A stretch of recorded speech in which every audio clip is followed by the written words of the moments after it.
evening.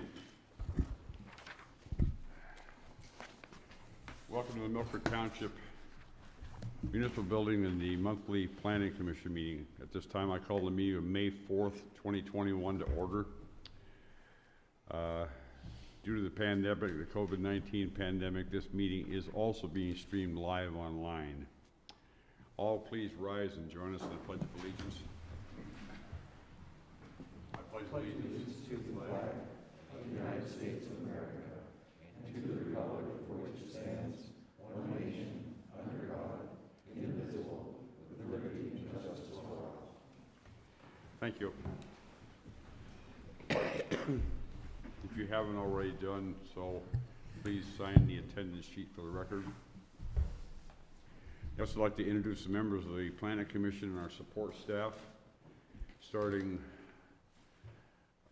over there, the young lady facing this direction here is Julie Maggio, the Assistant Zoning and Development Officer. Right in the middle here, Mr. Mark Shaw, the Township Solicitor. Over here is Matt Wallinger, the Director of Planning and Development. In the robin egg blue shirt over here is Matt Puzz, the Zoning and Development Officer. And down here in front of me are two members of the Planning Commission, Tony Sitter and Scott Stewart. To my left, up here is Pete Cabea, and to my right is Doug Prozan, and I'm Gene Strohmeyer. We are all members of the Planning Commission. Before we begin, I will call for a motion to accept the minutes of last month's meeting as written. Motion to accept. Second. All in favor? Aye. Anyone opposed? Okay. Milford Planning Commission is a recommending body that hears testimony, asks and answers questions, deliberates and passes our recommendation on to the supervisors, who make the final decisions on the issues brought before us. The subdivision, land development, or conditional use plan application, discussed tonight, if acted on by the Planning Commission, will be considered by the Township Supervisors at their regular meeting to be held on Tuesday, May 25th, 2021 at 7 p.m. in this room here. The first item on the agenda, or the only item on the agenda tonight, is for Sid's Place. It's for property located at 2992 Westlake Road to install new signage in the RC Resort Commercial District. Someone here to represent that? Sir, would you please come up to the podium and give us your name and address for the record?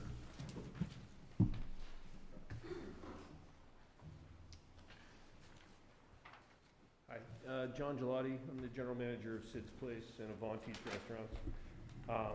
My address is 3413 Pacific Avenue, Erie, PA 16506. You want to put a new sign up, huh? Want to put a new sign up. The sign we have up there, I think, was put up probably about 30 years ago. It's very hard to see from the road. It's made of metal. It's painted blue, and if you have eyes like mine, you're probably not going to see it really well.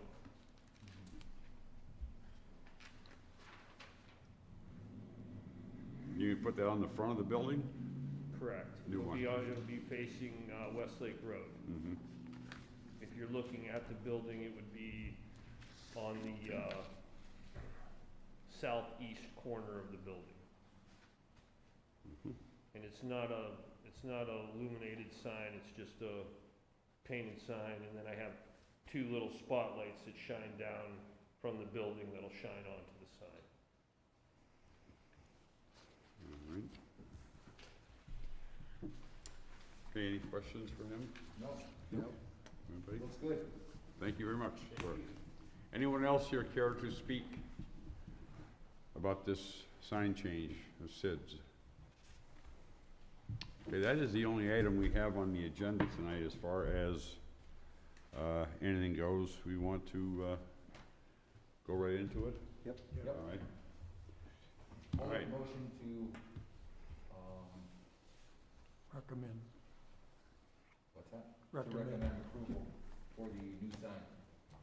I'll second. Any further discussion amongst the board? Okay, all in favor? Aye. Anyone opposed? Thank you very much. Okay, moving right along then with the meeting agenda. Stand by while I get the meeting agenda out again. Thank you. Mr. Puz is going to give us a little update on the township zoning ordinance. And good evening. And just to give you a quick update on the zoning ordinance, we are basically at the point where we have a final rough draft, and we'll be disseminating it for comment from the Planning Commission, the township solicitor, as well as the public soon. That's all I have on it. That's it? Correct. All That right. is it. Okay, and then the other item on the agenda is the Planning Commission's recommendation of the official map. This is the second session we've had with it. Tonight we will make a recommendation to the township. Mr. Waldinger. Thank you, Mr. Chairman. Yes, as you mentioned, this is the second presentation of the official map to the, in front of the Planning Commission for public comment. I do have a brief presentation to go through. If you were here in the past, it's very similar. I've just shortened it a bit for those of you who haven't been able to join us before. Township is looking into adopting an official map. An official map is a land use tool. It's authorized by the Pennsylvania Municipalities Planning Code. That's the same code that gives the township its guidelines and its ability to regulate subdivisions, zoning, land development. Those sort of land use regulations are all in the MPC. So it's a way for the township to comprehensively examine all the parcels and identify properties that could be beneficial for future public use. So how does a official map work? Well, it works in two different time periods. You have what we're doing now, where the township goes through and identifies areas that could be beneficial for public use and actually formalizes them through the adoption of the official map. That is really all that's happening at this moment, is these properties are being identified and placed on the map. In the future, if a property owner were to decide to want to develop one of the parcels that's on the map, it allows the MPC allows the township up to 1 year to negotiate with the property owner to acquire the property. Now, that acquisition is a term that's used in the municipality's planning code, but acquisition covers multiple things. It isn't an outright purchase or control of the whole property or ownership of the whole property. It includes easements over the property or agreements to preserve certain areas. That's also part of acquisition as far as what the planning code defines. So why are we doing this? The biggest reason is transparency. It allows property owners to know what the township's interest is in a property before they make any plans. If there are areas that the township has identified that they may want to acquire, such as areas near a park, an area where we would be looking for an easement to protect a stream or a waterway, this it allows us to be open with the public, and so that they're aware of that now, and it's not a surprise if and when they do decide to develop. So what are the reasons that we're doing this? Well, the first is Embrace Mill Creek. That was the township's comprehensive plan that was adopted in 2018. One of the recommendations was that the township adopt an official map so that it continues to think comprehensively as about the township as a whole, rather than just on a case-by-case basis. The other reason is it's a public process. This is all being done. This is, as I mentioned, our second planning commission. This is actually our third public meeting on the official map. We're taking public comments. We have a website where we have this information out there where we're also accepting public comments. We want to hear what people have to say about the map so that we can evaluate it. And then planning. It allows both the township to plan for its future and for residents to plan for where potential improvements could be, how the township would want to look at potentially funding those, and people can also make plans for their own property. Really, our focus as we've been putting together the plan has been on preserving open space for future generations. The township is not completely built out, but it's getting there. There are a lot of areas that are not developed now because they are near streams, are more sensitive, are green spaces. We'd like to see some of that preserved. That does not mean that we are against development or trying to stop development. We want development to happen, but we want it to happen with an eye towards the future and preserving green space. Just a quick example of some features identified on the map, existing public space. The best example of this is the area around Mill Creek Township School District properties. We've seen in the past with Ridgefield and Vernondale where the school district will try to sell a school property and the neighborhood really is kind of concerned about the loss of their green space. These schools have playgrounds, they have ball fields, they've got green spaces where the neighbors have come to treat as a public park. And if the school district were to sell those areas would be lost. So we've identified those areas on our map. So if at some point the school district ever wanted to sell a building and someone wanted to develop it for something, we would have the ability to talk to that owner about preserving that public space for the neighbors. In a few select cases, there's some park expansion areas that are near existing township parks where we see the opportunity to have the park expand and add more property. Biggest area of the map that we have indicated are waterway buffers, areas near creeks, streams, ravines, where we feel a larger setback, some protection of that natural area is not only beneficial for whatever future development will come, but it also helps alleviate stormwater concerns, alleviate heating, like solar heating from the excess asphalt. There's a lot of positives towards protecting our waterways. There's a very few road extensions where we'd like to see some logical connections to connect neighborhoods to maybe arterial roads. And then there are a couple of trails on there where we can connect some properties, recreation properties with some footpaths, make better connectivity. So that's just a real quick summary of the official map and what it does. We do have a website that has the official map. We are still taking public comments on that website until Friday. The website address is millcreektownship.com/official map.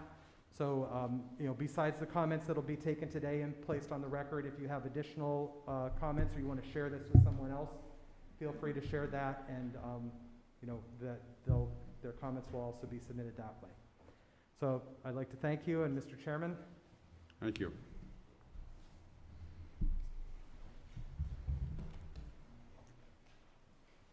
Is there anyone here who would like to make any comments, recommendations?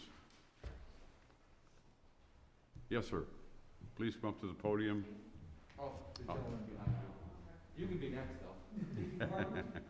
Come on, come on. Come on. No, not you. Let's be a little bit more positive. I was here at your April 6th meeting, and I made some comments on saving taxpayer dollars. Because what you have here is a process of acquiring property, buying property. That's what they want to do.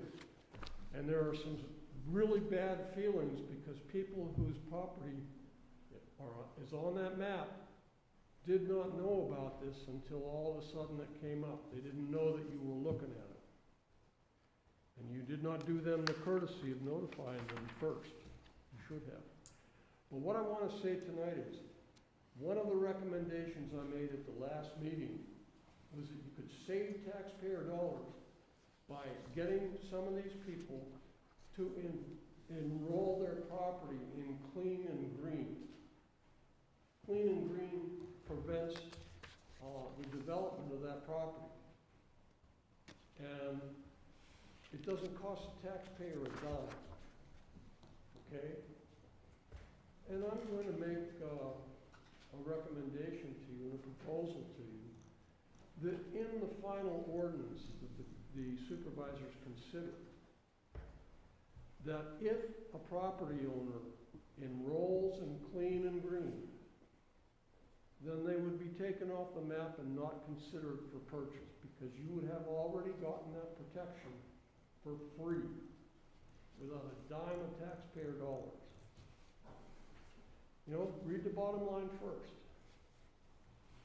Okay, as I recall, a parcel of property has to be minimum of 10 acres in order to be put in clean and green. And you have property on there that Okay. is way over 10 acres. Okay, and And any and- property in Erie County, it's my understanding, that any property in Erie County that has a septic system has to be 10 acres or have a variance for a sand hill. but a lot of these properties are not 10 acres also. Secondly, on the clean and green thing there with the county, or the townships also, that does not mean that forevermore that property is not developable. Your supposed ability to purchase that property, and I'll question that too, is triggered by the person notifying you that they intend to develop it. That's what it says. Yes. If someone is in clean and green, they are prevented from developing it, or they have to pay the step up on all the back taxes. Okay, that's where I was going with what I was Well, saying.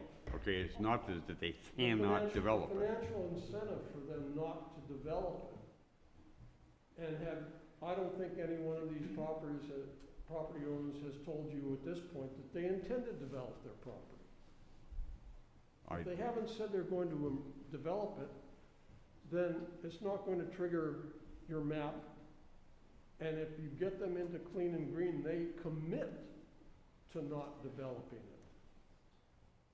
Not necessarily they don't commit to it. They're putting it in clean and green, but when they go to do something with the property, then you're right, all the back taxes have to be paid up to date on it. No, But does not make it not developable. it does as far as the person's intent. Now, if the way I have seen it work is if someone wanted to sell their property and the purchaser wanted to then develop it, written into the contract, that person who purchased it would have to pay the step up in the taxes. That's a clause of the contract. So I'm telling you that you can save all this money for the taxpayers right off the get-go by getting them enlisted in clean and green. It's much simpler than going through the process that you've set up. There's another aspect of this that I misunderstood, that I understand better today, and that is that these certain parcels that are looked at to be potentially purchased, not for sure purchased, potentially purchased. What it allows Mill Creek to do is to negotiate with the landowner to maybe reserve some of it, maybe sell it all, maybe do nothing with it. But don't forget that Mill Creek Township doesn't have an open budget. These pieces of property have a value to them, and maybe they might not want to purchase the property, but negotiate something. And by the wording of it, it's allowing Mill Creek to go for a potential property to negotiate how it is developed. Whether it's an easement or purchase of a It's small not parcel of necessarily- property. As I read your ordinance, it says that if someone notifies you that they want to develop it, Mill Creek has the exclusive right to buy that property for 1 year. No, that's No. not true. That's not true. And the way I read it, Mill Creek would have a third party set a price on that property. And I think that's wrong too. That's not an open market. And real estate is a unique asset. No two pieces of property are the same. They're considered unique assets. And the price on property is what people will pay for it. If you look at the real estate market right now, people are paying way above the asking price for property. And they're doing that because there's demand for it. That's not necessarily what they're after here, is the ability to buy the land. They can, but that's not necessarily what they're doing, is asking, they want the ability to negotiate what's done with land. Mark, could you clarify that a little better? Sure. The process is set up that, if a property owner indicates that, that's been identified, indicates that they have to, they're interested in developing the property. You're right, the township has an exclusive right for a period of time to either acquire it, or decide that, we don't want it. How do you get the And that exclusive right number- to acquire it in the free market? Under the state statute that we're doing this under, gives townships that ability and that time period to try to acquire the property, or make the decision and may decide fairly quickly, we're not interested in it. And we don't want to pay the money that we have to pay. And in terms of the value of the property, I mean, ultimately, what the property gets appraised, by a certified appraiser, and they determine what the value of the property is. The township can't pay for a piece of property more than its appraised value. I disagree with that. Appraisal is fine for taxes and insurance purposes, So it's in the second. but class code. sale price is what the real value is, for what sells. And the only way you get that is in an open market. Well, in the second class township code, it gets appraised and that's the value of the property. The township's not allowed to spend more than that value. And if it went into condemnation proceedings, it would be the same value. because Then I would advise It people, would be appraised. I would advise people not to develop it, say they're not gonna put a building on or anything like that, and put it on the open market, and sell it for that. They can do that. Well, that won't solve the problem, because the next buyer's gonna have the same issue. And the goal of the township is not to hold people up for a year's time. Basically, it just gives us the right to bargain and negotiate with the homeowner as to, again, Well, maybe not the purchase price or anything else, but basically just having an easement through the property, or maybe just widening part of the waterways. Or Why would they wanna give you an easement? I'm not saying that they would. As Matt said earlier, these properties are near schools, waterways, and things like that, so we have an interest in preserving some of that stuff. And that's why you want to look at that area and not just allow development without input from the Building along municipality. a waterway would be building along a floodplain in many instances, and I don't think that would go. You could, that again, you could control with zoning and building permits for that. You wouldn't have to go through this process for anything that's along a creek bottom.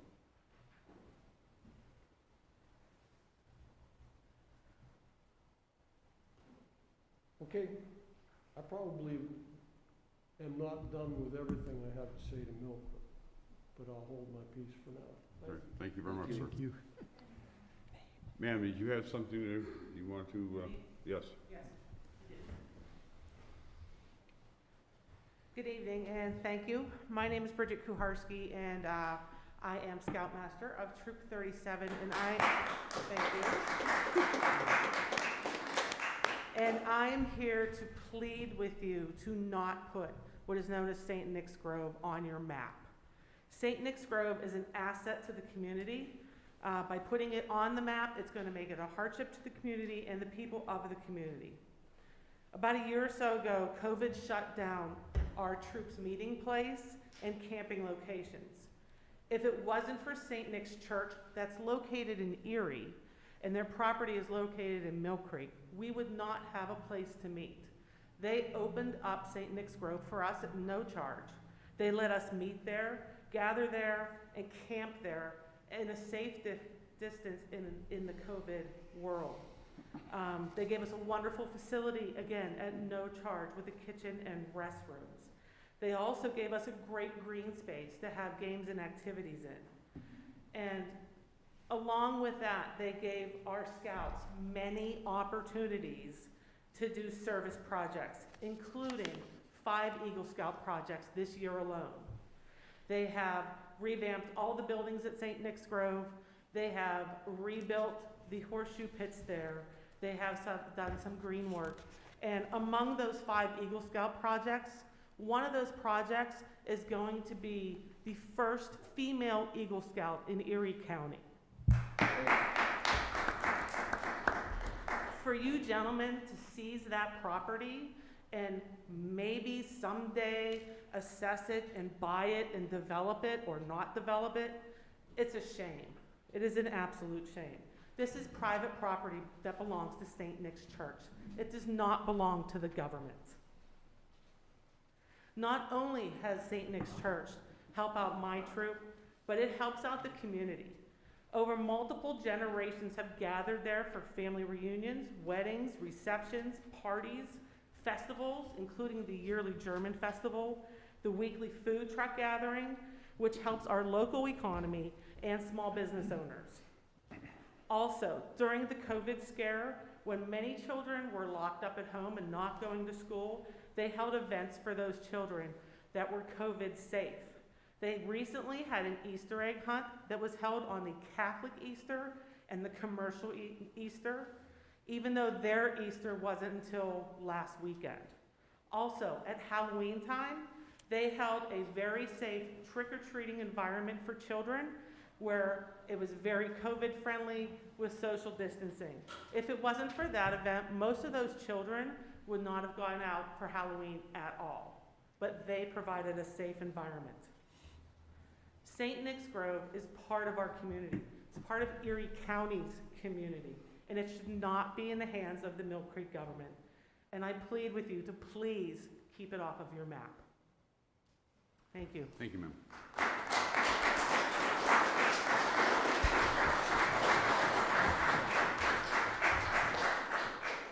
Mr. Chairman, if I may. Yes.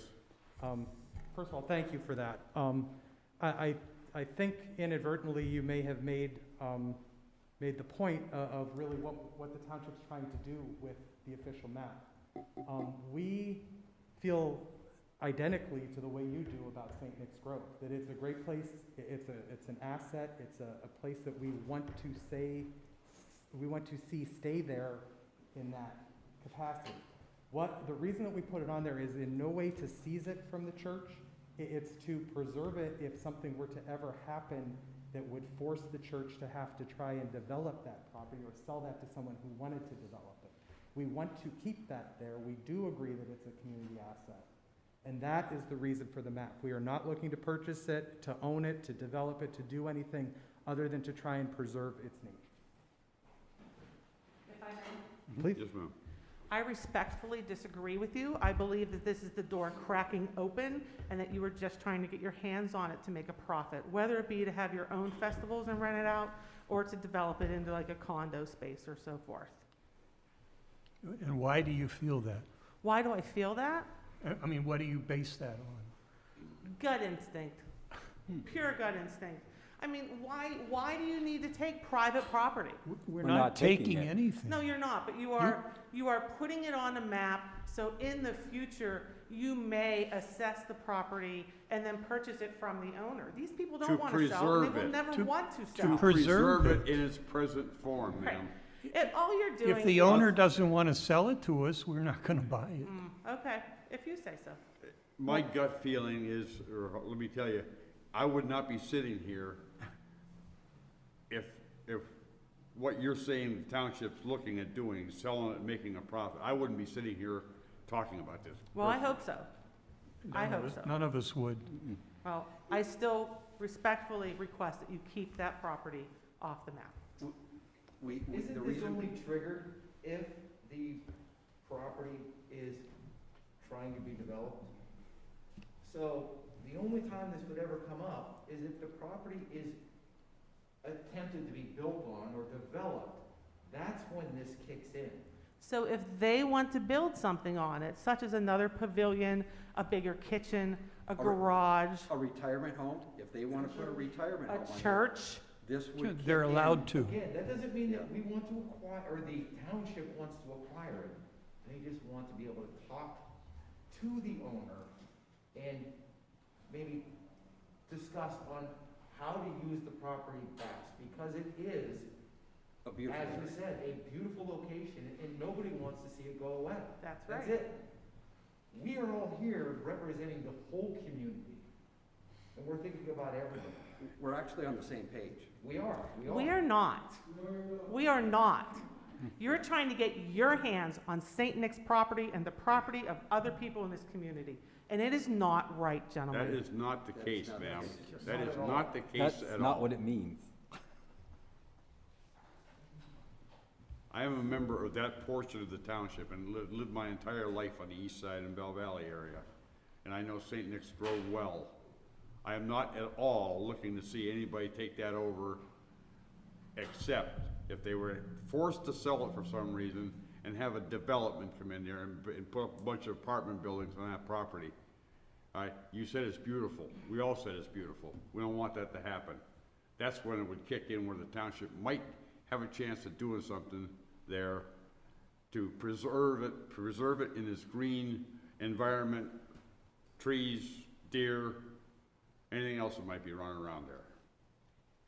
We are not trying to control the property in Mill Creek Township. Again, I respectfully disagree. I think you're opening the door to other issues. Okay.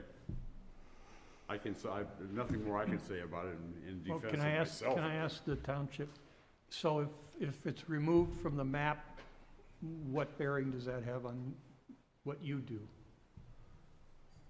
I don't know if I understand the question. Well, if they don't want, if we removed it from the map, or you removed it from the map, Yep. what changes? Other than the If they fact don't, that you can't. if they don't you intend to develop, Other or if than the they, fact that you until the don't time have- that it's to be developed, nothing changes. But the very real possibility, like Chairman Strohmeyer said, someone could purchase that property and want to put apartments subdivided into homes. Depending, I don't believe it's zoned for it, but, they could try a commercial establishment if they wanted to get it rezoned. It opens it up to a lot of development, and Mr. Strohmeyer's correct, that's not what the township So wants. you The township would wants to see lose it the preserved. right to negotiate against that other potential buyer? Yes, we'd still have our land use ordinances, subdivision, land development, but yes, we would lose that. Sir, Thank you, all of you. I was at the last meeting and appreciate the opportunity to speak then. I won't go through all the same comments I made because I did give a handout, but I would like to kind of just pick a few points that make a point. My name is Richard Kerner. I serve as president of St. Nicholas Church Board. I'm proud of the people that came here and our partners at St. Nick's Grove. Again, we stand in opposition to St. Nicholas Church Grove, St. Nick's Grove being placed on the official map. And I will clarify that there is potential harm. And as a president, as a member of the board, I have a responsibility to look out for the interests of St. Nicholas Church. And I respect your rights, and you have certain rights, and you're certainly within your rights, and I felt you have been transparent all along. There were no surprises. I mean, yeah, it was a surprise to get the letter in the mail, but there were no surprises. You've been very straightforward, all of you. With that said, I'm just going to, again, highlight two provisions of your own code. According to the Pennsylvania Municipal Planning Code Act, Article 4, Section 405, no person, that's us, shall recover any damages for taking for public use of any building or improvements constructed within the lines of any street, water course, or public ground after the same shall have been included in the official map. So, even if after some negotiation we have investment, this is not an undeveloped property, this is a developed property. So all our investment, regardless of what someone thinks it's worth, we don't have any right to come back to you for damages, right in your code. The other point I'll make is this. Mill Creek Township Code, Chapter 124, Article 3, Sections 124.8 to 124.9, which restrict the granting of a building permit for any building or related improvement. Such language would remove our rights to the use of our property without long delays. And again, I'll state, up to 1 year is a long delay. If it is our wish to build a church on that property in 7 years, 10 years, 5 years, and donors are making donations to St. Nicholas Church, and we are about to probably go into a rising interest rate environment within the next 2 to 3 years, that would cause great harm to St. Nicholas Church for any delay in building on that property. Now, we do respect, we would have to go through the proper channels anyway, to seek the right permits. We would work very closely with Mill Creek Township to make sure that you're well aware of what's happening, egress, ingress, and have the township be a great partner on this. So just want to clarify that, but again, thank you for the opportunity, but we stand in opposition to placement on an official map. Matt, could we amend that so that it is less intrusive of an area to allow St. Nick's to do what they want to do, but if we want to preserve the area near the ravine and near the waterways there, could we shrink down the area that we want to preserve? I mean, you could make that recommendation if that's something that you would see fit to do. You know, I guess I would say that as part of the negotiation, if that's what the township's looking for at the time that, you know, if the church were to decide to build their church building there and they came to us, you know, we could then talk to them and say, well, would you be, this is all hypothetical, by the way, but, you know, would you be interested in preserving the picnic area, saving certain areas? So that conversation can also be had without preventing them from developing. Is there a certain portion of that land that you have eyed for development, and what portion do you have long-term range to leave alone? Long-term plans. The church, as was stated last night, has a long history of keeping that as much green space as possible. We don't have an interest in having more buildings that are there, although we might want to expand kitchens, as this woman, Bridget Carlson, pointed out. But other than that, we want to keep it a lot of green. But if we build a church, obviously, you have a church, you have a parking lot. In the Orthodox church, in the Orthodox, well, it has to face east, the altar has to face east, so we'd have to make sure we're doing everything that's compliant with our regulations internally. And we have to make sure that it's feasible from a building standpoint as well. So, all that would be taken into consideration, but no, I mean, we don't want to do more than we need to, but we do own the space, and it has been, as people pointed out, used by the community. And the more space we take up, the less use it we can use for the community. How many acres is the land? Just gonna look that up and see if it's Between the, done so. between the cemetery and Linden Road, there's about 18-something acres, I forget. You're not talking about the cemetery. Doesn't say on it. Thank you. Thank you. Father Nicholas Mahaley from St. Nicholas Orthodox Church. It's hard for me to remember what church I'm at because of my name, so. I've been the pastor. Right now, excuse me, I live at 1115 East Avenue at the rectory next door to the church. Next month, I will be a resident of Torrey Drive. I have been the pastor here. I will be 4 years in September.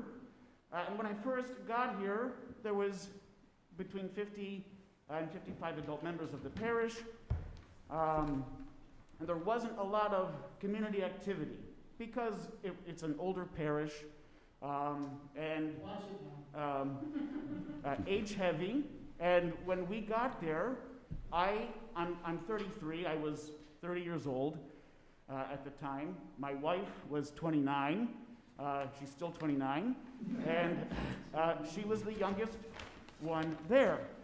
So things had slowed down. I have a 7-year-old son, so he was 4 at the time, and it's where we are is not a good neighborhood to raise children in. And we had expressed some concern, but we make do. Long story short, we got a building committee together, and they said, Father, how long do you think we could get you into a new rectory? And I said, 3 to 5 years would be good. And they said, how about 2? So to your concerns about, well, what would happen in the future if we had to sell, what I was thinking was, 3 to 5 years, they took down to 2 and took down to 1 in a pandemic year. in a pandemic year. These are good, hardworking people, and since I've been there, we've done more community outreach than we have in the last decade. With the egg hunt, the trick-or-treat event, the Boy Scouts coming in, we don't want to see that property developed more than what would be useful for us as a parish. We want to keep it as beautiful and green as possible. We don't want to see big, giant skyscrapers or apartment buildings. If we do build a church there, I don't want to see a crystal cathedral. I want to see a beautiful building that will fit in with the property to make it a beautiful community jewel for the whole area. Not for us, it's for, not for us as the parish, but for the whole community. The church is a community. It's for the community. It's not just about us. So please take that into consideration. These are good, hardworking people who, when push comes to shove, will do the right thing. So please keep that in mind as you make your deliberations. Thank you. Pastor, rest assured that we are not here to squelch your plans or your thoughts. Thank you. I have another question of the township. Reading between the lines, I think they're concerned that if they want to develop something, you can impede that development even though it's what they want and what makes sense and it's appropriate. Is there any protection to them or anybody else that falls on that map that the township cannot heavy-handedly impede their development of their normal course of business? As Attorney Shaw pointed out, there's a statutory one-year limit that's in the state statute. So that would be the absolute most, would be 12 months from the time of notification of intent to develop. Okay. And if I could just make one more point. How have we've seen the price of lumber skyrocket in the last year. So just 12 months, how much has the price of lumber quadrupled, quintupled, sextupled? Well, I'm not sure you answered my question, but what I want to figure out a way is to protect them or anybody else that falls under this from the township in the future being more heavy-handed in impeding their development of what I would consider legitimate uses for the property.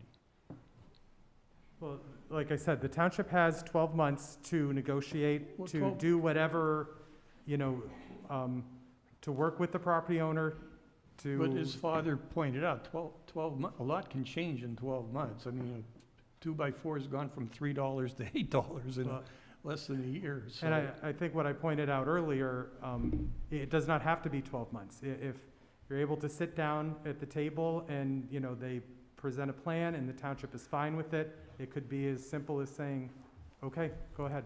Okay. Not 12 months. It could be very quick. All right. The other thing to remember is that, you know, the property owner holds the control over the timing of the request to say, we're going to, you know, we're looking to develop this, begins to trigger the 1 year run. So, you know, at the start of a project, you know, where they haven't even done any design or any, you know, any fundraising or anything like that, they can give that notice and say, we're looking to develop and going to do this, clock starts ticking. You know, by the time they ultimately get through that, you know, the permitting, the design process, the fundraising process, and the design process, I'd be stunned if the year hadn't passed. I mean, they could very well turn around to the township and say, we're not interested in negotiating or talking to you, we'll see you in a year. And that absent there being some condemnation power, which for townships is very limited, and you can only condemn things for certain reasons, you can't just do it for the heck of it, which the township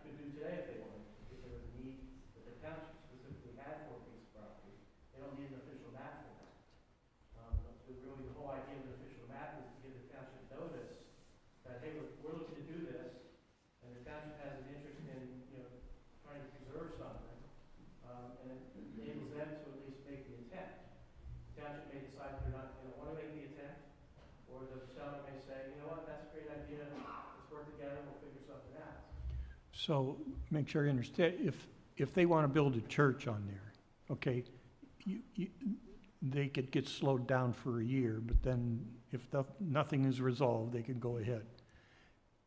Now, But during that time period, they're doing the things they have to do anyway. to correct, develop the I property, so they're understand not that. really being slowed down. I want to make sure they understand that. However, well, I'm not, We would be doing a lot of that stuff beforehand in hopes that we're gonna get approved. We always started a capital campaign. We raised money to be able to move Father Nick into a home. We're gonna keep raising money as long as we can until we build the church. well, the second part of what I was about to ask, okay, so this year goes by, you don't come to any agreement with them, and 3, 4, 5 years from now, they want to build a school there. Does this start all over again? Or is it a one-time right of refusal, or whatever you want to call it? You know, once that time period passes, it passes. And it's not retroactive the next time? Even if it's a different plan? Yeah, it has to be part of a different plan. Oh, but if it is Well, a different plan, Then the Then it year starts- starts again? No, once that year expires, once they've said we're going to develop it, and that time period has expired, it's expired. Okay, but if 5 years, and they So the build township something, is done. You It's can't done. renegotiate. Under this official map plan, it's done. okay, but 5 years from now, if they want to do something else, the clock doesn't start again. No.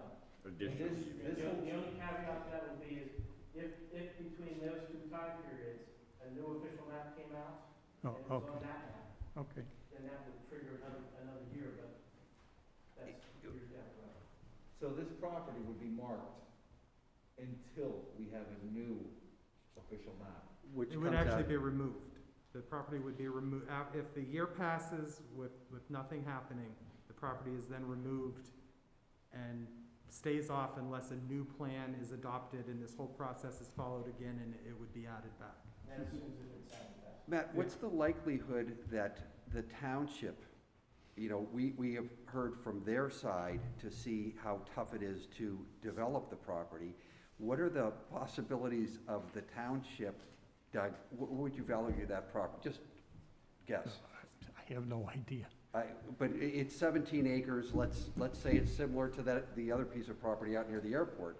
Let's put a price of 300,000 on it, whether it's half or all of it. How can the municipality come up with 300,000 in a year to buy that piece of property if that was the case?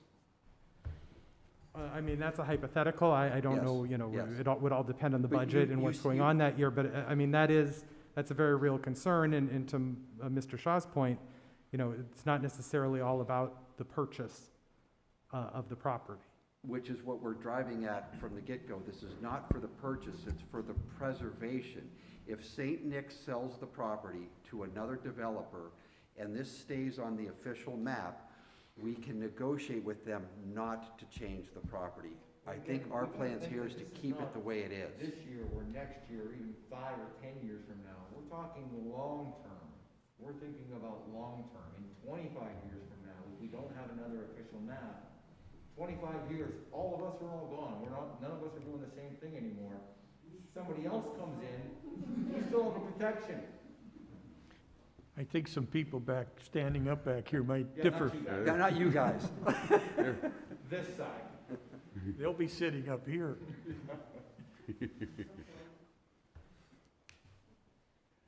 I just had a question in regards to that too. In the year of negotiations, say like they want to build their church, they're in the year, can you guys say no? Like, no, you can't build your church? Well, they have to meet all the criteria of the township, Okay. Which they would anyway. which anybody would. Right, so I'm just saying, like, in the interest of like the official map, like, is this an opportunity for Milford Township to say no? Well, that was my initial point. Okay. Are you, I guess the question, and to clarify for both of you, are you saying, can we just say no forever? We can wait the year, that's given by statute to wait Right. the year. But that, just because they want to develop something that's on the official map, that does not allow us just to say, no, it cannot be developed. We actually have to either negotiate something with them or decide to actually purchase it to control the property If neither of those happen and the 1 year passes, they follow the normal development schedule, follow our regulations, and we can't prevent that development. In other words, they can't just be obstructionists to stop you. Correct. Part of the negotiation we're talking about here is, did you say it was 17 acres, they said? Is if they use 5 acres for parking and the church building and associated things, you know, the other 12 acres or 10 acres or whatever, can you leave some of that in green for, you know, and so on? This is not just negotiating to buy the property outright and take it away from you or anything like that. It's let's work together with, here's what you need for your church and your parking lot and so on. You're gonna leave the trees there, you know, along the creek bank. Keep it, it's not green back there, but keep it the way it is today. Okay. So going off of that, I am Kimberly Skibinski. I am the owner of Skibinski Picnic Grove at 5571 Henderson Road, Erie, Pennsylvania 16509. I came to the original open house and I watched on YouTube but was unable to interact last meeting. So something in my bones told me that I needed to physically be here today. So, little background, I am a 34-year-old third generation owner of a 100-year property. The Picnic Grove itself will be 75 years old in 2 years. Unlike St. Nick's, which I do love, I don't have a lot of community support. I am sole owner, have been sole owner for 7 years. I am opposed to the official map. I have commented multiple times on asking my picnic grove be removed, did further research, and asked that my home be removed because also I'm the only one in the Bell Valley area that is residential on the acquired to purchase properties. So again, my intuition says that there is something beyond this that I don't know and I'm unable to discover. But I'm trying to talk with people and trying to fit into my community, email Matt, like everybody that I can, to try and figure out what I can do to help my 3 boys continue on my heritage, continue on my legacy. This is what I do. I do work full time. The Grove is just a side thing that I inherited from my parents. My dad grew up in Bell Valley, was born in the house I live in, died in the house I live in. So, again, I just wanted to point out that I am opposed, although I feel like in my heart you guys kind of already have your minds made up. And I'm shaking to the core because I don't ever speak. I'm very shy. But again, I agree with everything that has been said about St. Nick's in the aspects as the same regards to my own property. Can you point out your property on that map? Absolutely. It's on Henderson Road. But there's so many of them. Square right here. Okay.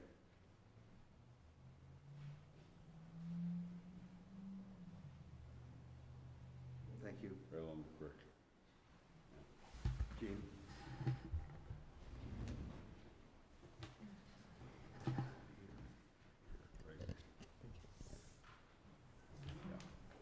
Good evening. My name is Jennifer McLeod, and that's my father, James Delaney. Thank you for having us, Mr. Chairman and the committee. We are the present and future owners of the residential property at 5245 Grub Road, which is under consideration for placement on the official map. Much like her, this property was purchased by my great-grandfather, who was one of the founding members of the Mill Creek Volunteer Fire Department over 73 years ago, and represents a lot of memories for my father and his sister. Presently, it is classified on the map as being to acquire for public use, which brings us here today. We believe that placing the entire 5 parcels on the official map far exceeds the scope of water conservation in floodplains. And we've looked at similar efforts in Monroe County where they didn't have to go for the entire parcel. We also believe that when you place the entire 5 parcels on the map, it results in what's called inverse condemnation. So yes, we could develop the property, but really, how much is someone going to pay to acquire a property that is on the map and potentially can't be developed for an entire year? And by the way, there are examples. I think there are 64 maps in the state of Pennsylvania, and sometimes the municipality shortens that duration to be 6 months. So perhaps for the church, that's something worth considering. Also, I think you'll see on the map, and I'll be happy to point it out, our property is somewhat down here. It's being treated distinctively than all of the other properties around it that are on creeks. Some have an easement, some aren't listed at all. There is the Camelot subdivision where there's development right up to the water. Some were on it for future preservation back in 2019, and now they're not on it at all.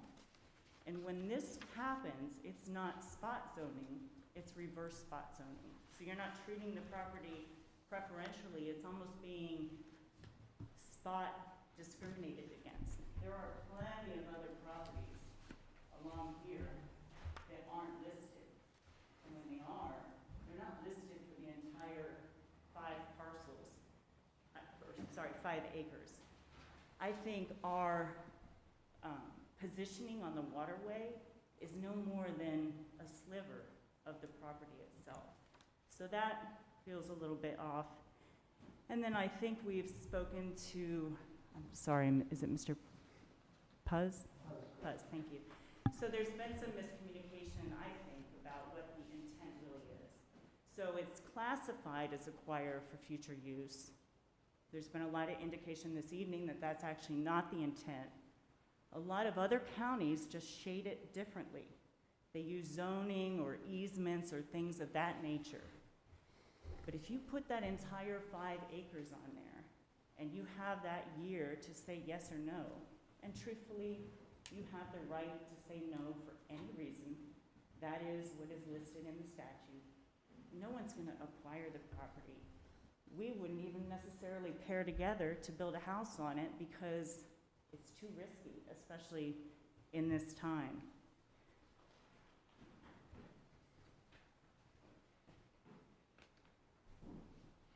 Inverse condemnation to us is when, let's say the property was valued at $10 yesterday.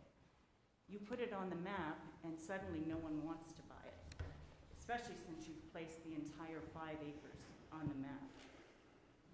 That is essentially a de facto taking. I know that the map has all types of precedent where it doesn't qualify as a taking. However, there is precedent when it's excessive, that it is a taking. You don't have to come onto the land, you don't have to do anything. By placing it there, you're decreasing the value of the property. Finally, I think importantly, we really would like some clarification. If it is not to be acquired for future use, and I think you can see in the paperwork that we've provided you, parcels around there have sold for, as, I'm sorry, I can't read that far, I'm too old now, but as you mentioned, a lot of money. So if you can't acquire it, you can't afford to acquire it, why is it simply not listed as a water easement? I mean, I think it would be highly likely, and I can't speak for the other two, but you would be more likely to get some type of a gift of an easement than to be placed on that map. And so my question is, why have you chosen to classify them as acquisition for future use when it's likely you might not be able to afford it? And when you actually admitted earlier that developers would be less likely to buy it, so you're kind of admitting that you're decreasing the value by placing it on the map a third-party entity apparently sets the appraised value, so it's not really market value. And to his point earlier, the value of land is what someone will pay for it, not the government. So, my question, why was that selection chosen instead of just an easement? We chose that language because it matches the language in the state statute. We wanted to be as close to the municipality's planning code as we could with our language. So are you aware of other municipality maps that have other grading and selections that include waterway easements? And why was that not given as an option? Again, it was our decision that we wanted to stay as close to what we were legally allowed to do. But you're legally allowed to include a demarcation on the map that is just for an easement of a waterway, which it sounds to me like you might actually be after. And I assure you, if you put the entire 5 acres on there, that is excessive. That is probably likely to be considered reverse spot zoning, and that is likely to decrease the property value. And it gives the appearance to people that, wow, is something else happening here? Are you really just trying to take that entire 5 acres? Why the entire parcel? I think our property is circled on there, and you can reference the very little portion that touches Walnut Creek. I think a fair argument is made, and we drove through there today, and my God, it's beautiful. There's so much other development around there that isn't even listed on that map. And there's development that was on there, or not development, there are parcels that were on there for preservation back in 2019 that are suddenly gone, that were much larger than 5 acres. Some of those were up here, some of those are down here. Some did disappear.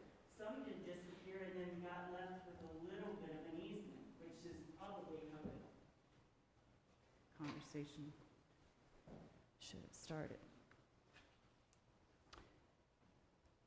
Why the entire 5 acres for water preservation? Would be my question. Well, I think, one of the reasons that the entire parcel, along with some other parcels in that area, were added wholesale was because they are vacant, they are undeveloped. And it does give the township the most amount of options in the future if a development was proposed for there. A development doesn't necessarily have to be proposed for it to be considered reverse spot zoning, nor inverse condemnation. I just want to point that out. This is zoned R1. There's no multiple family dwellings that are going to be constructed on there unless you approve it under your zoning regulations. That's correct. As it sits today, the only thing that could be built was one single-family home. Correct. Yes. The entire time it would be placed on the map, that would be the time where it would have decreased value. So let's say we left it on that map for 3 years.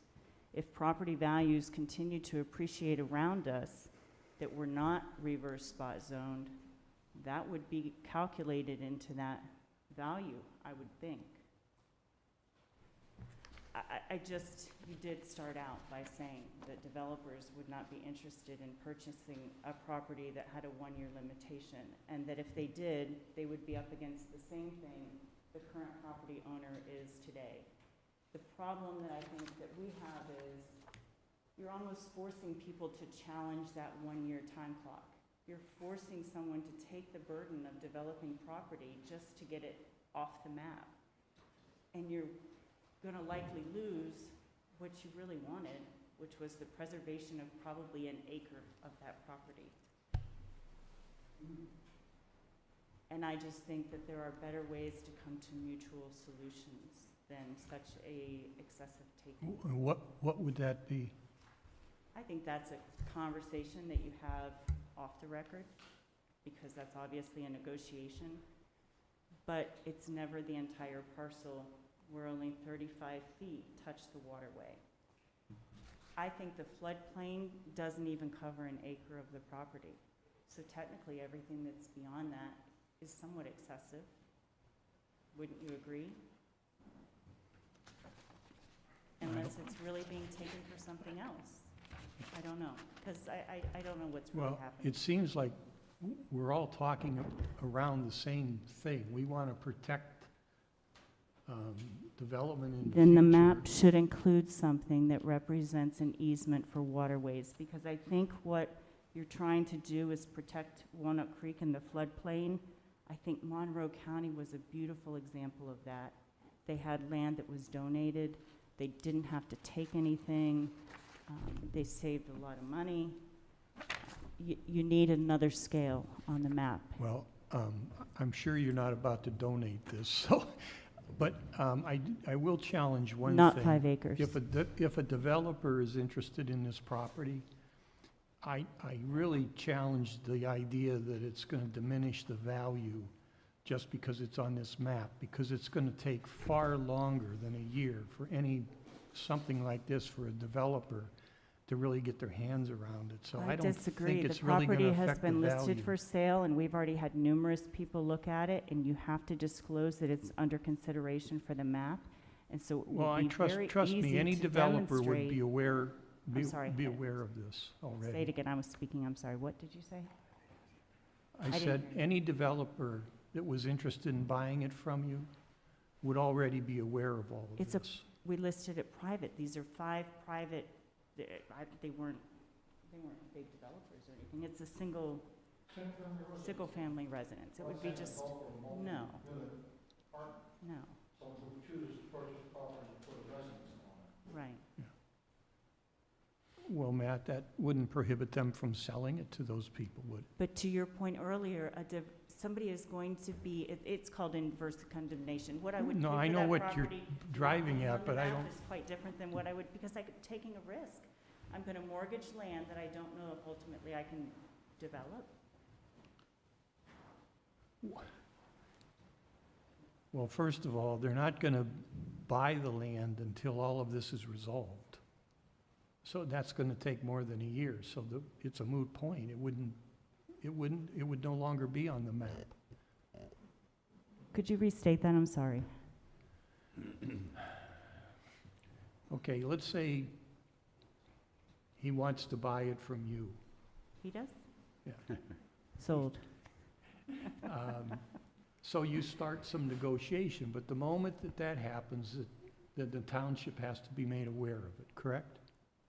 Incorrect. No, it's only when they go to develop it. So in other words, He has to buy it Mr. first. Sitter Okay. might know that my property is All right. on the map and Well, say, he's not instead gonna, of, he's not gonna buy it unless he knows he can develop it. That's- correct. Is that, okay. Exactly. So once that, But he doesn't know he can develop it until a and year. he's gonna put a contingency in there that he's allowed to do whatever he wants to do before he has to buy it. Wouldn't that be the way it would work?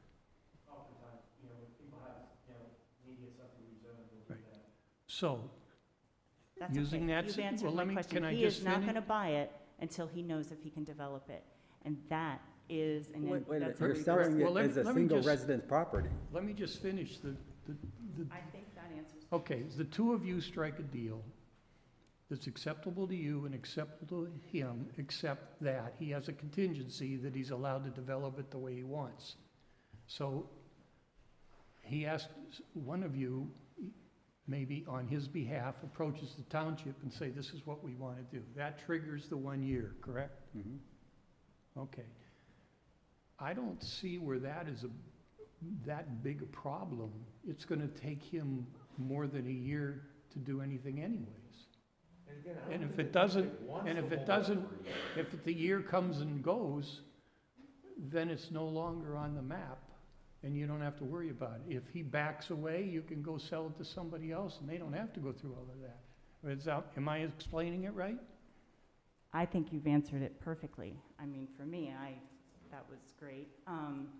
Then my other question regarding the reverse spot zoning, can you address why these properties, this 3 little section on Grub Road, are not treated the same as like the Camelot subdivision, other private properties that are on that creek and canal?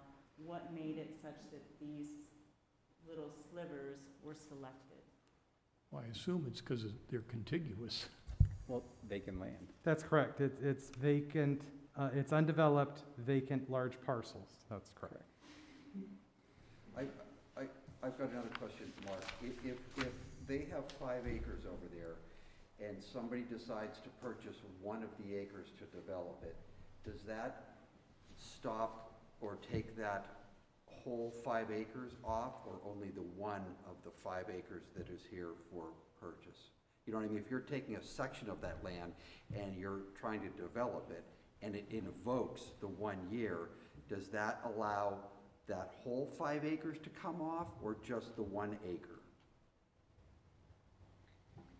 I don't know if the statute gets that particular. My initial thought would be is that that would only impact the 1 acre, because you're subdividing it off. Yeah, it's a problem for the seller. So if these folks want to sell this property, can't they come in and negotiate without saying we're gonna develop it, but if they want to sell the property, can't they come in and negotiate with the township and say, look, we want to sell this property, what are you guys looking for, and work a deal there so that they can sell the property to somebody else and it be off the map, so when they do sell it, they don't have to worry about all this. Well, that wouldn't solve the problem with the buyer. He's still Well, gotta that's- come in. If they did come in and negotiate, and it is removed from the map, because the negotiations are over now. And they sell the property, and it's no longer on the map. Because basically, that's what the township's looking for. Well, They're looking to but the negotiate what to do with But the can't property. the negotiations can't, Mark, they can't start until there's a request for development, right? They have to give notice that they plan to develop. Yeah. You don't, have to submit any development applications or anything like that. Just a simple notice that says we're planning to develop the property. It looks to me like it's an undue burden on the landowner in this situation. I think it's different from St. Nick's Grove, but here it's a burden on these people to try or to allow their land to be sold. And why this one parcel here is, out of all of this stuff, Because it's big and it's undeveloped. there's Other undeveloped properties didn't have the entire parcel taken. Yeah, You've taken if the you look on that entire map, 5 there's a lot acres. of undeveloped Oh, I don't area. disagree with you. And I just want to, because I don't want to take too much of your time, so that I can get on the record what our understanding of reverse spot zoning is. Agricultural zoning designed to prevent the development of property, to freeze it substantially to stay undeveloped for the state, to preserve it for an area of public interest as green space is considered spot zoning. And as I understand it, unless the law has changed, is not lawful. Your first statement was art agricultural? First of all, this is not a zoning ordinance. Okay. So the spot zoning rules wouldn't apply. This is a temporary scenario. It's not a permanent issue. Obviously, we looked at whether this would constitute a taking. This is based on state statute. It allows the township to identify areas within the township that would fall under this official map. So I understand where you're coming from and why you don't want it on. From a taking perspective, or even inverse condemnation, I don't believe that it rises to that level. So you don't believe that those have ever been held to be considered a de facto taking? No. I mean, in scenarios where there's an actual taking that has occurred. So That for you don't have instance, to actually take it or enter the property. It doesn't doesn't, rise to- it also doesn't have to be permanent. it's not It can be taken. temporary. Well, we agree to disagree.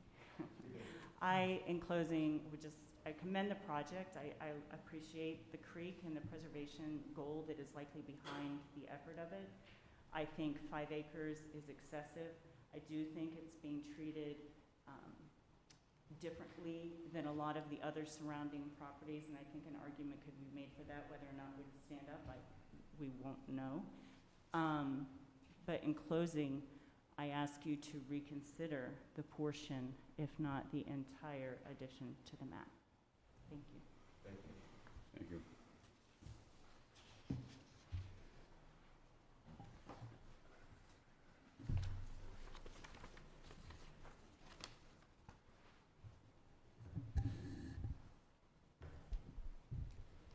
Good evening.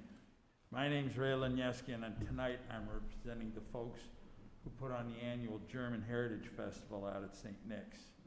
It's now in our 25th year of hosting that event out there, and we've come to partner with St. Nick's as our true home for the event. We want to tell you tonight about its part of your consideration for the proposed public need of this property on the official map. I understand this map is being developed to identify unused or undeveloped property with an eye towards future public needs. While certainly a good thought for planning, I'm asking that you not consider the Grove in this manner, because quite honestly, we don't see that property as not undeveloped, but rather as developed as it absolutely needs to be. I'm aware, Mr. Kerner and I have talked many times over the years. I know he's given you all the history on the church, as well as they're planning for building a church there, which I'm sure would be a gem. And it's all very true. But as that grove sits right now, for us, it's the ideal site for bringing that large festival to the Erie area each summer. And rest assured that all the money that's raised from that festival goes to benefit the 501c3 nonprofit that presents it. Grove has a few structures on it already, both enclosed and completely open, which are well suited for the activities such as our children's area, the cafe area up above, and of course the kitchen where all the German food and drink for the festival is prepared. It also has sufficient bathroom facilities that we supplement with porta-johns to make it comfortable for our crowd. The grounds are well maintained with a very large grass space for the main tents, as well as a good amount of parking. Even in the current COVID environment, this place suits the CDC and the Erie County Health Department guidelines in spectacular fashion for space and distance, while this pandemic is hopefully winding itself down. It's the perfect place for what we do. If, for example, this site was somehow turned into a public playground or park, we would likely lose access to it. Many of the sites like this simple grove once existed in Erie that are now developed into what I like to call the professional parks. Places that you can rent a part out of them for a graduation party or a shower, but renting out the entire area such as we would need is not possible. Grove takes you back to a much simpler time when family activities such as our festival provides were the normal thing for a warm Sunday afternoon. A wholesome environment where the kids could actually experience nature, the geese, the turkey, the deer that routinely wander around the grounds, they're always there. And of course, we bring the music and the food for all to enjoy in the old-fashioned style. It's even been noted that those pesky cell phones just don't seem to work too good underneath that tree canopy. Something I imagine all of the older crowd in here would really appreciate. In the recent past, we've lost places such as Turnwald, which was the site of the original festival. And although people have suggested alternatives such as Sparrow Pond, Gravel Pit Park, any of those places, Shades Beach, they've all been professionally developed. We have lovely landscaped cement areas. We have everything neat and tidy. It doesn't work. We need the open space. And as they know, his father and Monsignor Hazuda before him have even granted us permission to run things behind the cemetery, so we had enough room to get all of the events out there. We're renters. We're not members of the church, just good friends, but we do feel like partners because we routinely work on things, fixing things out there and keeping the property up. There's one more thing I'd like to ask you to consider and taking this property off that list, and that is the score of the St. Nick's parishioners who are buried on the edge of that land. I know the cemetery's not a part of it, but they were the pioneers who saw far enough ahead to buy the land, hang on to it, develop the grove and their final resting place. Surely we can all appreciate the efforts of the ancestors in providing for our generations and beyond. Not knowing what the potential public development could be, it seems a shame to disturb that quiet environment and peaceful land that they stand silent watch over. So in conclusion, we ask that this land be removed from any consideration of usage other than it presently is, and allow groups like ours to continue renting it each year, which helps the church because we do pay full freight for everything we do out there, and they appreciate it, and we appreciate their efforts back. Wouldn't it be a shame if future generations never got to experience a big old sloppy piece of watermelon out in a grass field with the juice running all down the shirts on a warm summer afternoon? Thank you for your consideration. Thank you, sir.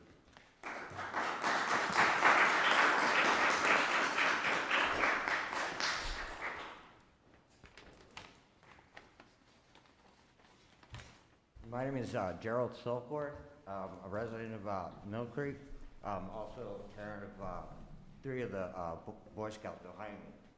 A couple things just didn't really make sense. Don't we already have a time to come in and discuss when a development is put in place? Don't we already have that time to come in and have your input on a development and get community input on that? Don't we already have that in place? Correct? There are processes for zoning and for subdivision and land development that require public meetings, yes, but it's a little different than what we're talking about here. Okay, but if it is really about the protection of these properties, why only once? If that property, if somebody brings a development up to you, maybe it's really small and it doesn't make an impact, so now that property's off that map, what stops somebody from developing a big high-rise right behind it? It's already off the map, right? Is that not right? If that's how the scenario goes, yes, it would be off the map. So that's the whole thing. Why don't we have something in place that protects that area and just, if it's their personal area, that's fine. If it's a waterways, let's protect it. Let's keep that going. But not the whole area that other people, if it's saying, hey, we can't, it's on a map now, people aren't gonna wanna buy it because they gotta go through all this rigmarole to get that developed. They're not gonna wanna look at, they're gonna go to something else that's easier and less painful, okay? All right, now I'm listening to both sides. I understand both sides of the point, but the big thing with it being off the map, once a proposal goes through in a year, it didn't make sense. If you're there to protect the area, it doesn't make sense, I'm sorry. There you go. Thank you.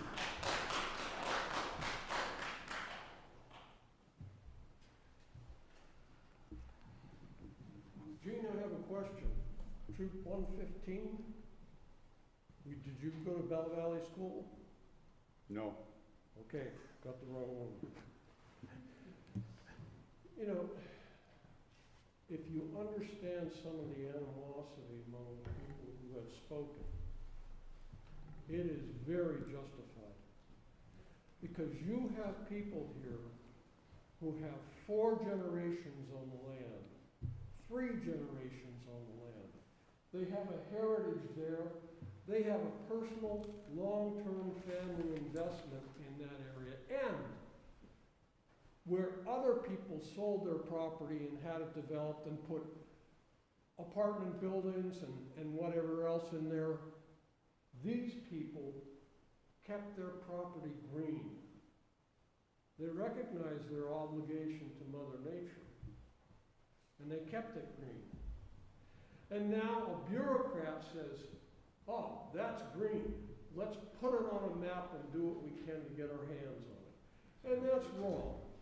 That is absolutely wrong. It is the wrong way to treat the people who have taken care of green spaces and who have a heritage in this land.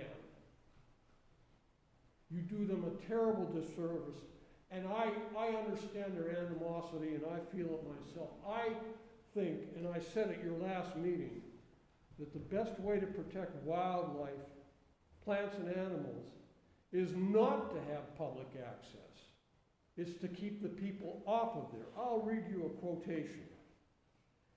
In this time of pandemic, I've been reading books about pandemics and viruses and zoonotic diseases, and one of the books I read was 10 Lessons for a Post-Pandemic World. And in there is a quotation from Joshua Lederberg, and Lederberg won the Nobel Prize at age 33 for his work in the genetics of bacteria.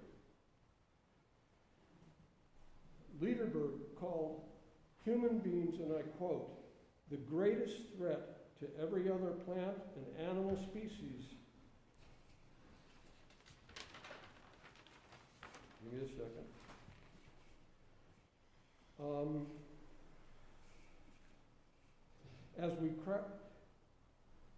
He called human beings the greatest threat to every other plant and animal species as we crowd them out in our own quest for Lebensraum. And I got to that last word, I didn't know what it was. It's Lebensraum, and of course, Lederberger is German. I'm a German Swede, but I didn't get that word. So I Googled it, right? Here's what it is. Lebensraum, Lebensraum, is territory that a state believes is needed for its natural development, especially associated with Nazi Germany.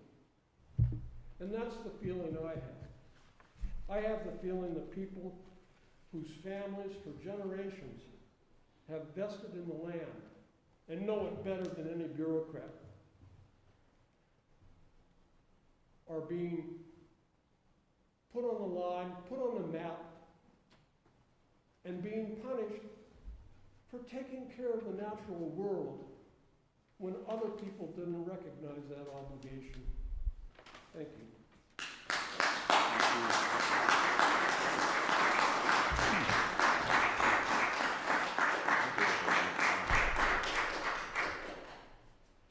All right, any other comments, questions, or discussion, recommendations, anything?